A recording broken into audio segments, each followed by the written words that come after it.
Hi, friends. Here we are live, and we're going to talk about conversations. So I'm going to maybe wait for 1 second to see if anybody wants to join me actually live.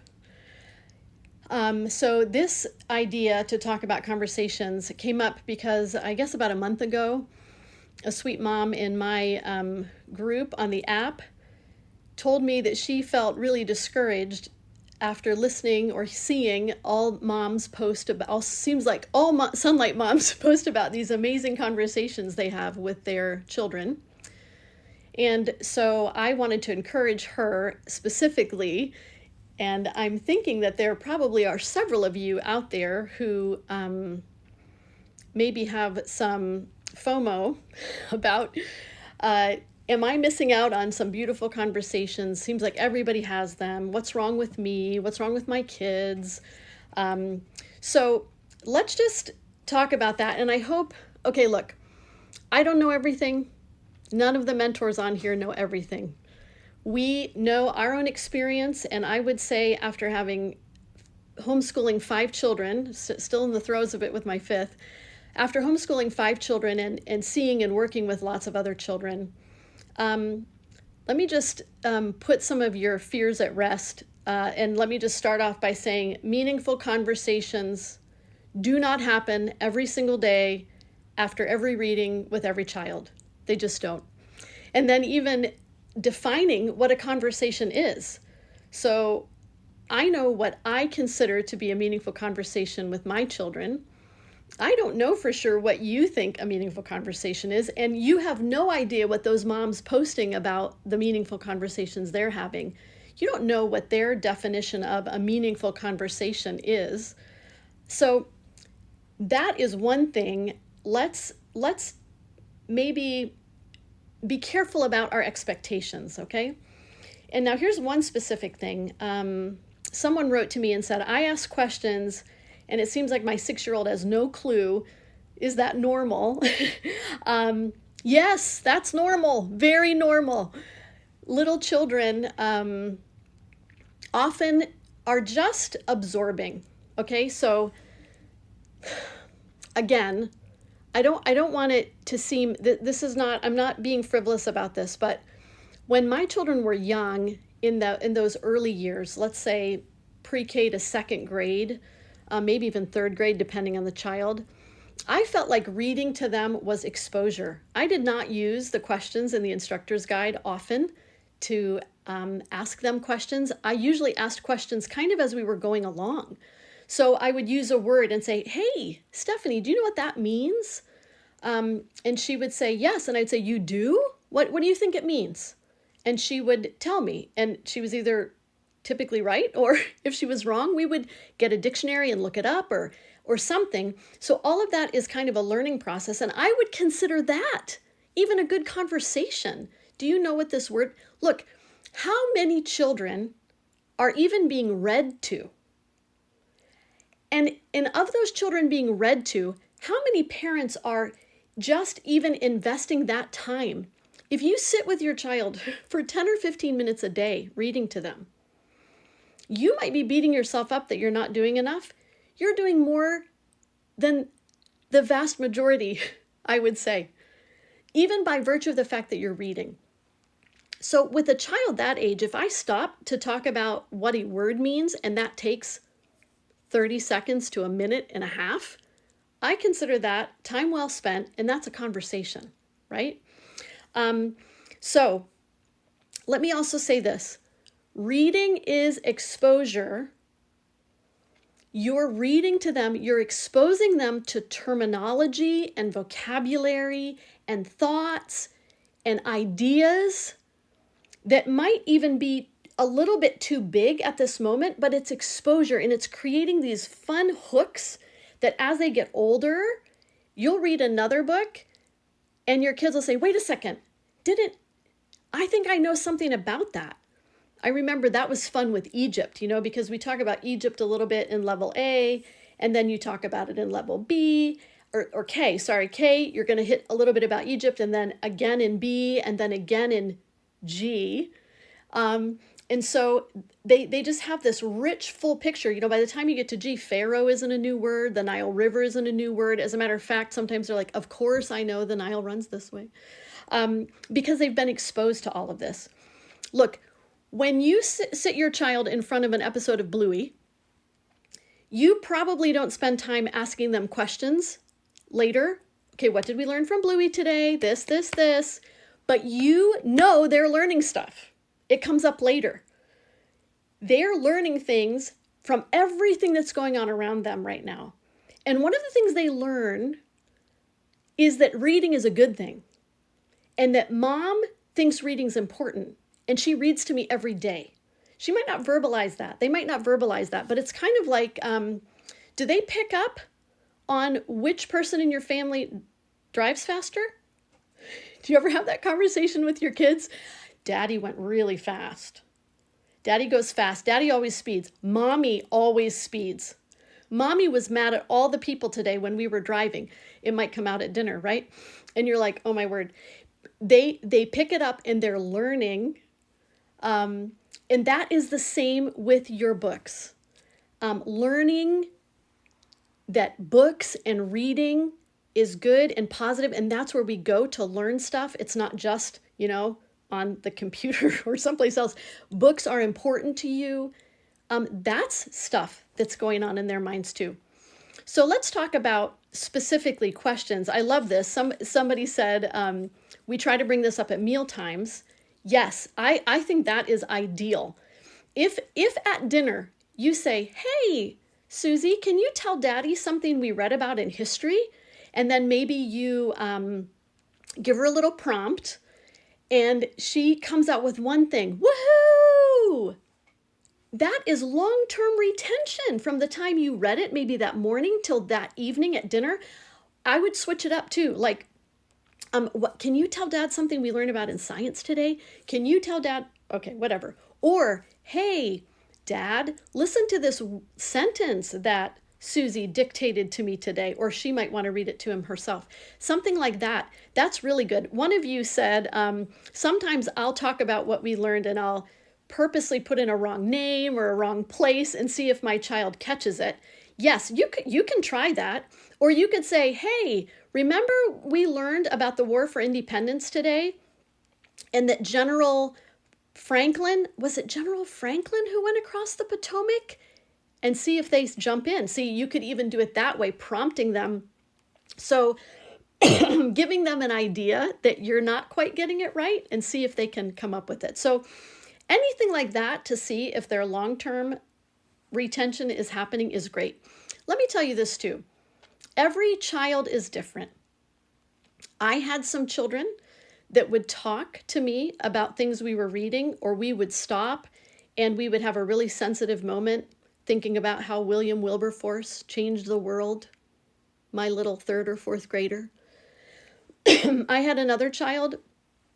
I'm not sure he heard anything I read ever. That's really how I felt. I thought I could be reading to a cement block right now. I didn't even bother asking questions.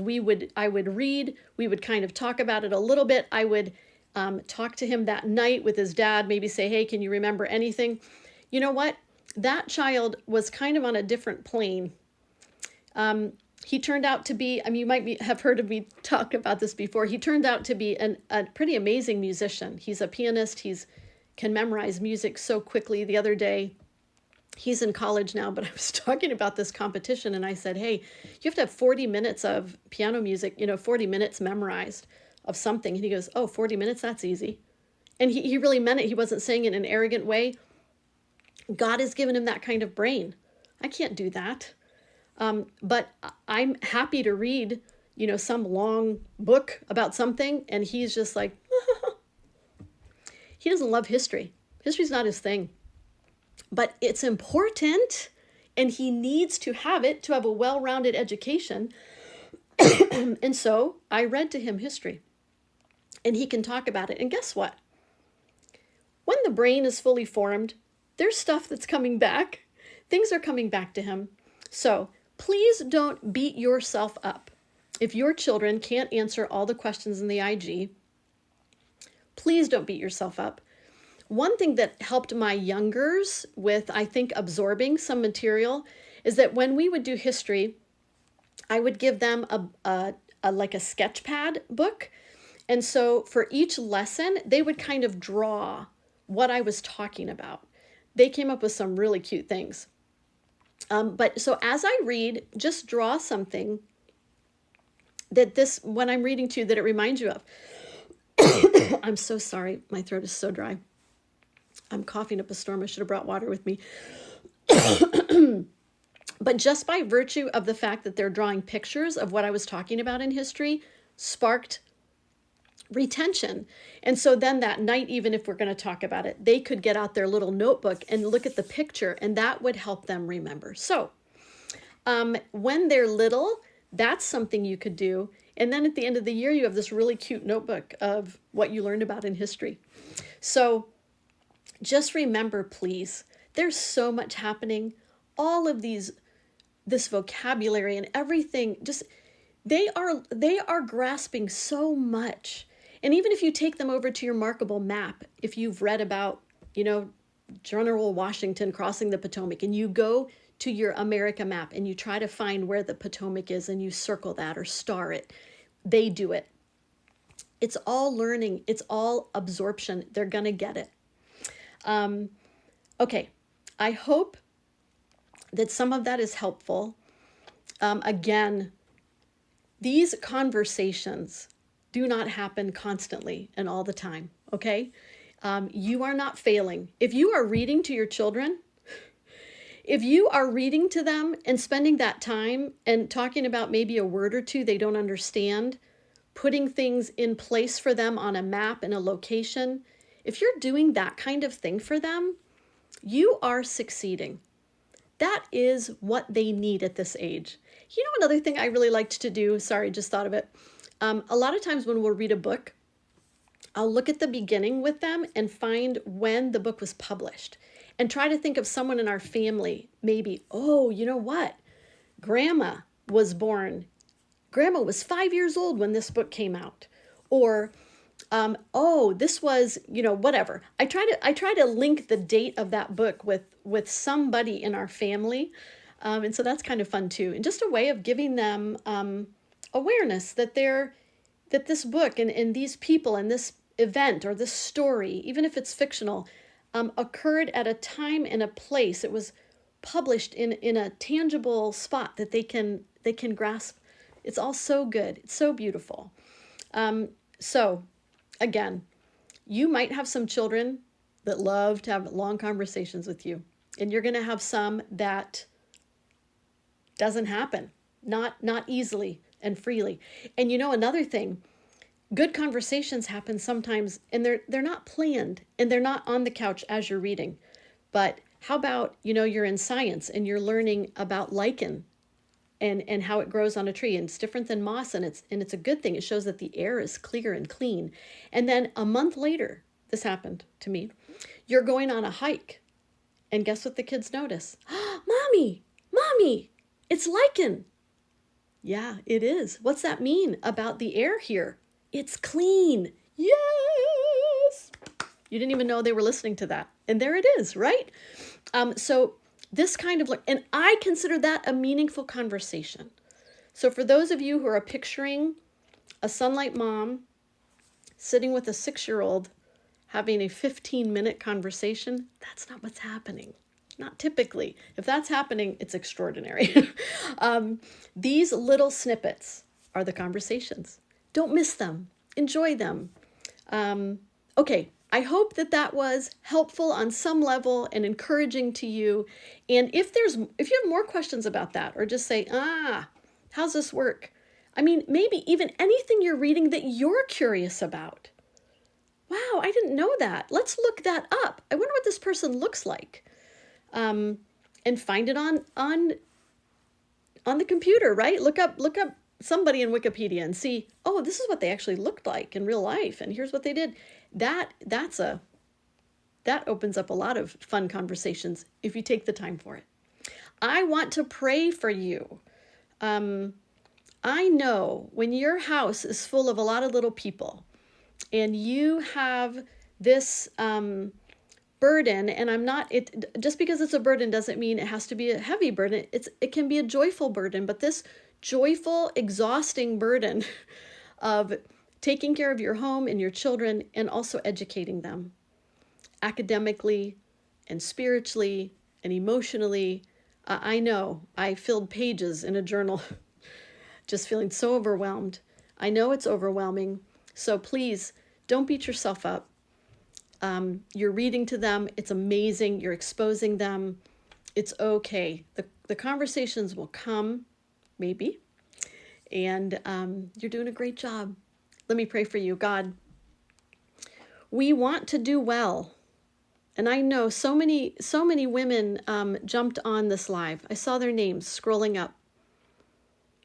So they're here and they're here even tuning into this live because they desire to have conversations with their kids. They want to do a good job. So God, will you encourage their hearts? Will you help them to keep their expectations realistic? Will you help them to just enjoy the day and this day and whatever they're doing right now and not fear 10 years from now or graduation or whatever it is, but enjoy this time reading to their kids, exposing them to language and places and people, and help them to get joy from that. And then God, will you help them to know the best way to discern whether or not their children are learning and comprehending. Please help them to know, and help them to know if there are little changes they can make that will help absorb that material. Give them wisdom, give them strength. God, give them joy. Help them to know that you are right there with them. In your name I pray, amen. Thanks for joining me. Again, if you have more questions, find me on the app and drop me a question. And I'd be happy to try to answer it. And if you have other ideas for a live that you'd like a topic to cover, that will take 10 or 15 minutes, I'd love to know. Thanks. Bye-bye.